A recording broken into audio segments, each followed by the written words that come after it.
विद्यार्थी परिषद जिंदाबाद विद्यार्थी परिषद जिंदाबाद ABVP long live ABVP long live ABVP long live. হিজয়ের বিদ্যার্থী পরিষদ ক্যাম্পাসে রবীন্দ্রনাথ বিশ্ববিদ্যালয় ও লামডিং কলেজের ছাত্রছাত্রীদের সংবর্ধনা। প্রতি বছরের ন্যায় এবছরও হুজাই জেলা অখিল ভারতীয় বিদ্যার্থী পরিষদের পক্ষ থেকে রবীন্দ্রনাথ ঠাকুর বিশ্ববিদ্যালয় ও লামডিং কলেজের নবাগত ছাত্রছাত্রীদের পুষ্প বর্ষণ এবং মিষ্টি মুখ করে ক্যাম্পাসে স্বাগতম জানানো হয় এবং তাদের উজ্জ্বল ভবিষ্যতের কামনা করা হয়।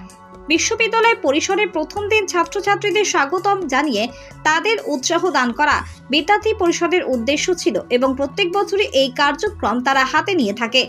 লামডিং বিশ্ববিদ্যালয় থেকে প্রায় 700-র অধিক ছাত্রছাত্রীকে স্বাগত জানানো হয় এবং রবীন্দ্রনাথ ঠাকুর বিশ্ববিদ্যালয়ে 300 থেকে 400 ছাত্রছাত্রীদের পুষ্প বর্ষণ ও মিষ্টি মুখ করে স্বাগতম জানানো হয়। অখিল ভারতীয় বিদ্যার্থী পরিষদ ক্যাম্পাসের প্রথম দিন থেকে ক্যাম্পাসের শেষ দিন পর্যন্ত ছাত্রছাত্রীদের সাথে আছে এবং থাকবে এই প্রতিশ্রুতি দেওয়া হয়। এই কার্যক্রমে অখিল ভারতীয় বিদ্যার্থী পরিষদ লামডিং এবং হুজাই শাখার কার্যকর্তারা উপস্থিত ছিলেন। করিমগঞ্জ থেকে সুস্মিতা দাসের প্রতিবেদন, লঙ্গাই টিভি।